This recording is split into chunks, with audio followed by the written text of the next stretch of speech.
Hello everyone. आज हम लोग बीएससी इनऑर्गेनिक केमिस्ट्री में एक बहुत ही इंपॉर्टेंट यूनिट स्टार्ट करेंगे, that is called periodic properties. ठीक है, हमने इससे पहले एटॉमिक स्ट्रक्चर को डिस्कस किया है, उसकी सभी के सभी वीडियोज आपको प्लेलिस्ट में मिल जाएंगी। तो देखो, पीरियोडिक प्रॉपर्टीज में हमको पढ़ना क्या है, मेनली हमको पढ़ना है कि एटॉमिक रेडियस क्या होता है। ठीक है, और जो एटॉमिक रेडियस है वो आवर्त सारणी यानी पीरियोडिक टेबल में कैसे बढ़ता है, कैसे घटता है। ठीक है, उसके बाद हम लोग डिस्कस करेंगे आयोनाइज एनर्जी, इसको हम लोग आयनन ऊर्जा भी कहते हैं। ठीक है, और इसका भी वही देखना है फिर बाद में कि ये कैसे आवर्त सारणी में घटता है या बढ़ता है। ठीक है, उसके बाद जो हम लोग डिस्कस करने वाले हैं that is called electron affinity, इसको बोलते हैं इलेक्ट्रॉन बंधुता। ठीक है, उसके बाद जो लास्ट टॉपिक हम लोग इस यूनिट में डिस्कस करेंगे, इलेक्ट्रोनेगेटिव की विद्युत ऋणात्मकता क्या होती है, ये आवर्त सारणी में कैसे बढ़ती है, कैसे घटती है। ठीक है, और इसको हम लोग एक्सपेरिमेंटली किन किन मेथड से डिटरमाइन कर सकते हैं। ठीक है, तो देखो, सबसे पहले हम लोग डिस्कस करेंगे एटॉमिक रेडियस। तो एटॉमिक रेडियस क्या होता है? It is the distance from the centre of the nucleus to the outer most shell of electron. ये ऐसा बोल रहा है कि न्यूक्लियस से अंतिम कोश का जो इलेक्ट्रॉन होगा उसके जो बीच की दूरी होगी उसको बोलेंगे हम लोग एटॉमिक रेडियस। जैसे हमारे पास ये कोई एटम है, ये इसका न्यूक्लियस है। ठीक है, यह अंतिम कोश का इलेक्ट्रॉन है, तो जो ये दूरी होती है इसको ही बोलते हैं परमाणुविक यानी एटॉमिक रेडियस। ठीक है, तो ये एटॉमिक रेडियस है, इसको हम लोग अलग अलग टाइप से क्लासिफाई कर सकते हैं बॉन्डिंग के आधार पर। जैसे हम कहेंगे कि कोवलेंट रेडियस कहेंगे, कोवलेंट रेडियस सहसंयोजी त्रिज्या। ठीक है, वान वाल रेडियस, वान वाल त्रिज्या। ठीक है, और मेटेलिक रेडियस और आयनिक रेडियस। तो हमको इन रेडियस को डिस्कस करना है। ठीक है, तो सबसे पहले हम लोग डिस्कस करेंगे कोवलेंट रेडियस क्या होता है। तो देखो, कोवलेंट रेडियस क्या होता है, सिंपली मैं इसको समझाऊं तो ये कोवलेंट बॉन्ड, देखो कोवलेंट बॉन्ड बनता है। कोवलेंट बॉन्ड क्या होता है भाई? जब दो परमाणु के बीच में बराबर इलेक्ट्रॉन की साझेदारी होती है तो उससे जो बॉन्ड बनता है उसको बोलते हैं कोवलेंट बॉन्ड। अब इस बॉन्ड में आपको पता है कि एक इलेक्ट्रॉन हाइड्रोजन ने दिया है, एक इलेक्ट्रॉन इस हाइड्रोजन ने दिया है, तो बराबर इलेक्ट्रॉन की साझेदारी हुई है, इक्वल शेयरिंग ऑफ इलेक्ट्रॉन हुआ है। ठीक है, तो इस बॉन्ड को हम लोग कोवलेंट बॉन्ड कहेंगे। ठीक है, तो कोवलेंट रेडियस क्या होगा फिर? अब हमको पता है कि इसका भी न्यूक्लियस होगा, एक इसका भी न्यूक्लियस होगा। ठीक है, तो जो ये दूरी है एक परमाणु के नाभिक से, एक परमाणु के न्यूक्लियस से दूसरे परमाणु के जो न्यूक्लियस होगा इसके बीच की जो दूरी है इसको बोलते हैं हम लोग इंटर न्यूक्लियर डिस्टेंस कहते हैं। इंटर न्यूक्लियर डिस्टेंस मतलब अंतर आणविक दूरी। ठीक है, इंटर न्यूक्लियर डिस्टेंस का अगर हम हाफ कर देंगे, अगर हम इंटर न्यूक्लियर डिस्टेंस सपोज करो ये है 74 पिकोमीटर है ये दूरी, अगर हम इसका आधा कर देंगे तो कितनी रह जाएगी? 37 पिकोमीटर रह जाएगी। तो इंटर न्यूक्लियर डिस्टेंस का दो परमाणु के बीच में जो दूरी होती है, ठीक है, इसकी दूरी का हम आधा कर देंगे तो हमको कोवलेंट रेडियस मिल जाता है। ठीक है, तो ये लिखा है it is the half of the distance between the nuclei of two covalently bonded atoms of the same element in a molecule. ठीक है, जैसे हम कहें वह Cl2 है, Cl2 है, ये मॉलिक्यूल बन गया है। ठीक है, तो इसमें दो परमाणु कौन से हैं? Cl, सिंगल बॉन्ड Cl है। तो ये जो दूरी है इसका आधा कर देंगे तो उसको ही हम लोग कोवलेंट रेडियस कहते हैं। ठीक है, तो कोवलेंट रेडियस क्या है? Inter nuclear distance between to bonded atoms upon two. ठीक है, एक एग्जाम्पल के थ्रू समझते हैं।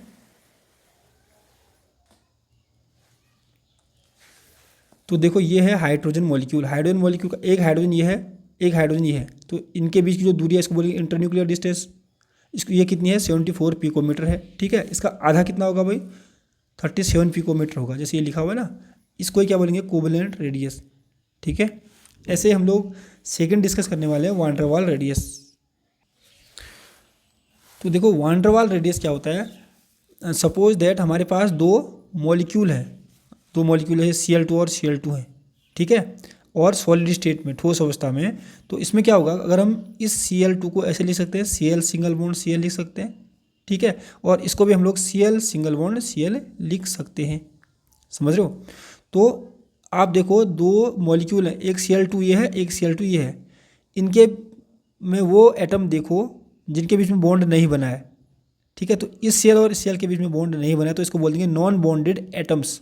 ठीक है, तो इसकी जो दूरी होगी इस परमाणु से इस परमाणु के बीच की जो दूरी होगी उसको बोलेंगे इंटर न्यूक्लियर डिस्टेंस बोलेंगे। ठीक है, उसका अगर हम आधा कर देंगे, ठीक है, तो उसको ही बोलेंगे हम लोग वान डेर वाल रेडियस। तो सिंपल सा है, सपोज करो मैं S2 और S2 करूँ, S2 और S2 करूँ, ठीक है, तो इसमें S सिंगल बॉन्ड H लिख सकते हैं और दूसरे को भी S सिंगल बॉन्ड H लिख सकते हैं, सिर्फ एग्जाम्पल दे रहा हूँ, ठीक है। तो जो इस परमाणु और इस परमाणु के बीच की दूरी होगी उसका आधा कर देंगे तो उसको हम लोग वान डेर वाल रेडियस कहते हैं, ठीक है। यहाँ पर लिखा है it is the half of the distance between nucleus of two adjacent atom of two different molecule in the solid state, ठीक है। यहाँ पर नॉन बॉन्डेड भी हम लोग लिख सकते हैं, ठीक है। तो यहाँ पर फॉर्मूला क्या है वान डेर वाल रेडियस निकालने का, inter nuclear distance between to non bonded atoms, ठीक है। तो नॉन बॉन्डेड एटम कौन से हुए इसमें, ये और ये, इसके बीच की जो दूरी होगी इसको बोलिए इंटर न्यूक्लियर डिस्टेंस, इसको डिवाइड कर देंगे 2 से तो वान डेर वाल रेडियस आ जाती है, ठीक है। जैसे एग्जांपल के थ्रू समझा रखा है, the inter nuclear distance between to non bonded atoms of chlorine atoms in solid state, जैसे यह एक Cl2 है, एक Cl है, एक Cl है, ठीक है, इनके बीच में सिंगल बॉन्ड है। यहाँ पर भी एक Cl है, एक Cl, इनके बीच में सिंगल बॉन्ड है। अब इस Cl और इस Cl के बीच में कोई बॉन्ड नहीं होगा, तो जो इसके बीच की जो दूरी होगी, ये दूरी, इसको क्या बोलेंगे हम लोग van der Waals, sorry internuclear distance बोलेंगे। इसका आधा कर देंगे, आधा कितना होगा 360 का आधा कितना होगा 180 होगा, ठीक है। इसको क्या बोलेंगे वान डेर वाल रेडियस। अब एक चीज़ और देखो, क्योंकि ये Cl है और ये Cl है, इनके बीच बॉन्ड ऑलरेडी बना होता है, ठीक है। जैसे यहाँ पर देख सकते हो, ये इनके बीच में जो बॉन्ड बना है इसका आधा कर देंगे तो क्या होगा कोवेलेंट रेडियस, क्योंकि इनके बीच में कोवेलेंट बॉन्ड बना है, ठीक है। अब हम लोग डिस्कस करेंगे मेटेलिक रेडियस।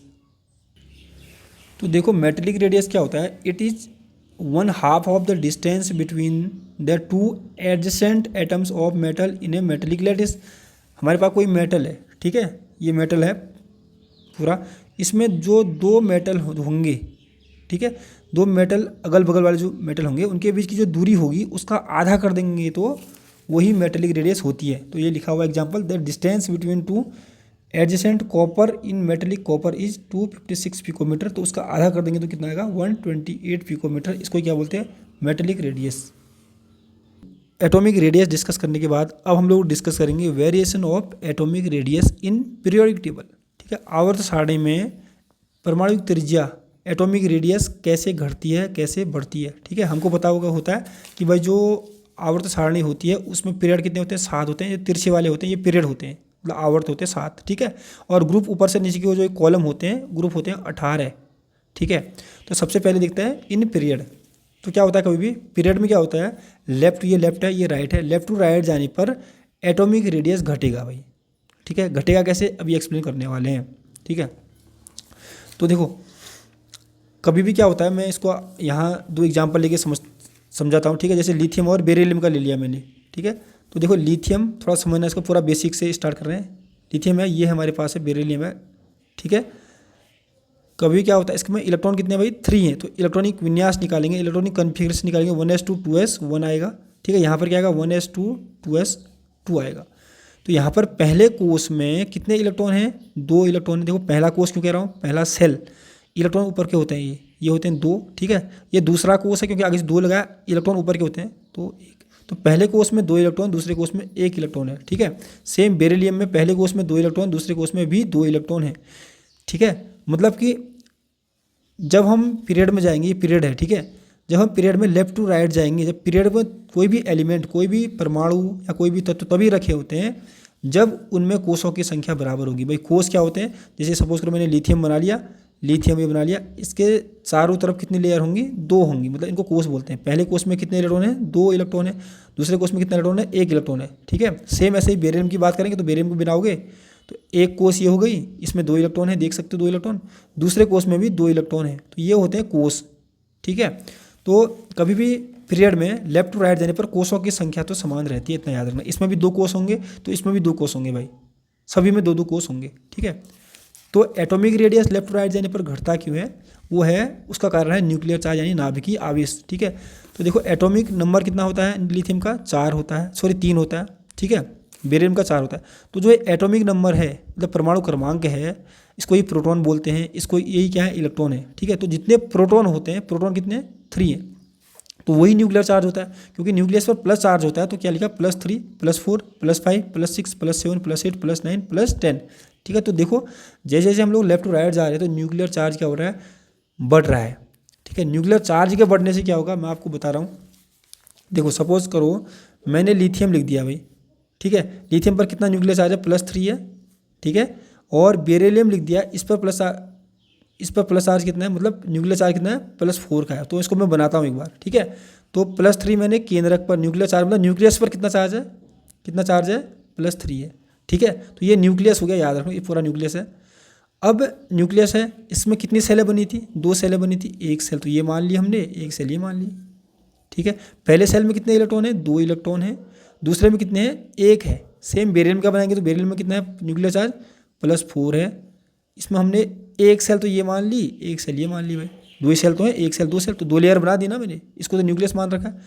तो पहले सेल में कितने इलेक्ट्रॉन है, 2 इलेक्ट्रॉन है। दूसरे में कितने, उसमें भी 2 इलेक्ट्रॉन है, ठीक है। तो एटॉमिक रेडियस क्या होता है कि भाई न्यूक्लियस से अंतिम कोष के इलेक्ट्रॉन के बीच की दूरी, तो ये दूरी, तो सेम यहाँ पर भी ये दूरी, न्यूक्लियस से अंतिम कोष के इलेक्ट्रॉन के बीच की दूरी को न्यूक्लियर क्या बोलते हैं, एटॉमिक रेडियस कहते हैं, ठीक है। अब थोड़ा ध्यान देना, क्योंकि जो इलेक्ट्रॉन होता है उस पर नेगेटिव चार्ज होता है, ठीक है, और न्यूक्लियस पर पॉजिटिव चार्ज होता है। यहाँ पर +3 है, मतलब 3 पॉजिटिव चार्ज यहाँ पर है, यहाँ पर 4 पॉजिटिव चार्ज है कि नहीं है।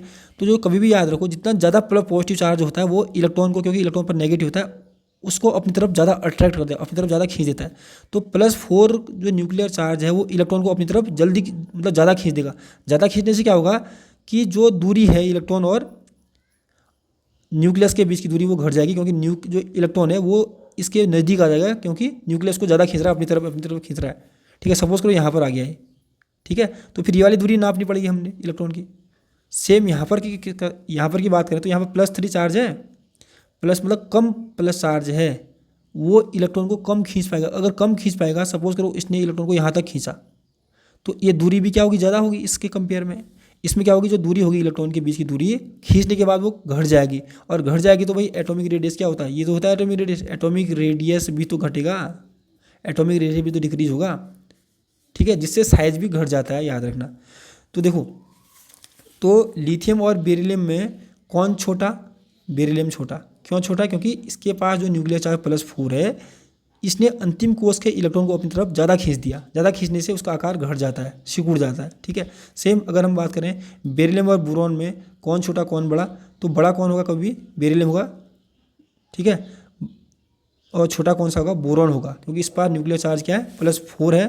ये कम इलेक्ट्रॉन को खींचेगा, तो दूरी बड़ी रहेगी, तो साइज भी तो बड़ा होगा, ठीक है। तो याद रखना, nuclear charge left to right जाने पर यहाँ पर भी देख सकते हो एटॉमिक रेडियस देखा है, पिकोमीटर में ये घट रहा है, ठीक है। पर नियॉन की बात अलग है, इसका जो रेडियस होता है उसको हम लोग बाद में एक्सप्लेन करेंगे कि इसका क्यों बढ़ रहा है, ठीक है। तो वही यहाँ पर लिखा हुआ है, this can be explained on the basis of nuclear charge as we move from left to right.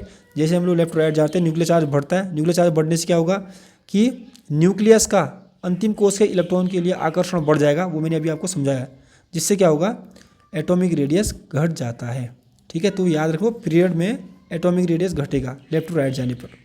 अब देखते हैं इन ग्रुप। तो ग्रुप में क्या होता है, ऊपर से नीचे की ओर जाने पर जो एटॉमिक रेडियस है वो बढ़ता है, ठीक है। पीरियड में क्या बढ़ता है, घट रहा था। The atomic radius increase on moving from top to bottom in a group, ठीक है। हमने कोई सा ग्रुप ले रखा है, ठीक है। जैसे सपोज करो हमने ले रखा है lithium, sodium, potassium, rubidium, caesium का एक ग्रुप ले रखा है। आप कोई सा भी ले सकते हैं, ठीक है। अब इसका हम 2 एग्जाम्पल के थ्रू इसको समझ लेंगे। इसका एटॉमिक नंबर 3 होता है, इसका होता है 11, ठीक है। तो इसमें इलेक्ट्रॉन 3 है, इसमें 11 इलेक्ट्रॉन भी है, ठीक है। तो अगर हम इसका इलेक्ट्रॉनिक विन्यास निकालेंगे, इलेक्ट्रॉनिक कॉन्फ़िगरेशन निकालेंगे, तो 1s2 होगा। तो कोष बनाएंगे तो पहले कोष में कितने इलेक्ट्रॉन हैं, 2। ये दूसरा कोष है, इलेक्ट्रॉन कितने हैं, 1। तो इसमें कितने कोष बने भाई, 2 कोष बने। कोष क्या होते हैं, देखो ये न्यूक्लियस बना रखा है मैंने, +3 इसलिए लिखा है क्योंकि नाभिक का जो आवेश होता है वो +3 है इसमें। ये एक न्यूक्लियस है, इसके बीच में कितने कोष बनाऊंगा, 1 और 2 कोष, 2 ही कोष तो हैं। कोष मतलब क्या होता है, ये चारों तरफ जो लेयर होती है गोलाकार, एक कोष दूसरी कोष। तो जो ये अंतिम कोष का जो इलेक्ट्रॉन है, इसके बीच की जो दूरी है, इसको क्या बोलते हैं, एटॉमिक रेडियस कहते हैं। ये तो हमको सभी को पता है, ठीक है। अगर हमने ऊपर से नीचे की ओर गए तो सोडियम आया, सोडियम का अगर हमने कॉन्फ़िगरेशन निकाला, उसके कोष बने तो 2, 8, कितने कोष बन गए, 3 बन गए भाई। तो ये न्यूक्लियस है, एक कोष ये है, एक कोष ये है, एक कोष है, तो 3 कोष बन गए। तो इसकी जो दूरी होगी ये तो ज़्यादा होगी ऑटोमेटिक। अगर दूरी ज़्यादा होगी, क्योंकि कोष ज़्यादा बन गए ना, तो अंतिम कोष के इलेक्ट्रॉन और न्यूक्लियस के बीच की दूरी ज़्यादा होगी, ठीक है। जिससे क्या होता है कि जो एटॉमिक रेडियस है, ये तो एटॉमिक रेडियस है, वो एटॉमिक रेडियस बढ़ जाता है। अगर एटॉमिक रेडियस बढ़ेगा तो सिंपल ही बात है भाई, क्या होगा, साइज भी तो बढ़ेगा। तो कभी याद रखना, ग्रुप में ऊपर से नीचे की ओर जाने पर एटॉमिक रेडियस यानी साइज जो होता है वो बढ़ जाता है, क्योंकि कोषों की संख्या में वृद्धि होती है। इसमें कितने कोष आए बताइए? 2, इसमें आएंगे 3 कोष, इसमें 4 कोष, इसमें 5 कोष, इसमें 6 कोष, इसमें 7 कोष। तो 7 कोष मतलब बाहर से लेयर बढ़ जाएंगे, तो दूरी भी न्यूक्लियस से अंतिम कोष के इलेक्ट्रॉन के बीच की जो दूरी है वो भी बढ़ जाती है। ठीक है, जिससे क्या होता है, एटॉमिक रेडियस ग्रुप में बढ़ता है। ठीक है।